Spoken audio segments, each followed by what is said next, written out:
extraordinarily hard to write about because the Medicaid redesign team was perhaps the single most atrocious example of non-transparency in the Cuomo administration. I mean, just on the merits. And you can hear from the administration their view on this. They disagree very strongly. I'm happy to tell you what their arguments are. But this is a group that is exempt from FOIL, whose correspondence is impossible for us to see, whose internal processes, even to somebody who was watching and covering it, were totally obscure. One day there would be 400 proposals. The next day they limit it down to 200, then it was 40, then there was a vote. It kind of all happened very quickly. Yeah. When they appointed this one gentleman, Jeffrey Sachs, who's a good friend of the governor's, and also a healthcare policy expert, when they appointed him to the committee, they described him as the co-chair of the JFK Institute at CUNY.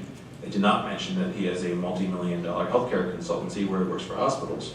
I think that was deliberate. Everybody else had all their affiliations on this Medicaid redesign team. And essentially, the MRT was it was a politically and substantively fairly successful exercise in bringing the special interests into a room and cutting a big deal that would cut costs. It achieved that objective for the governor for Medicaid. It brought down costs. We will see, and there are bigger experts on Medicaid than me probably in this room. Very complicated subject, but it's very hard to get to some of the root of that because there is still transparency on exactly what went on with the MRT. It was created by executive order. It's just a very hard thing to get a real handle on.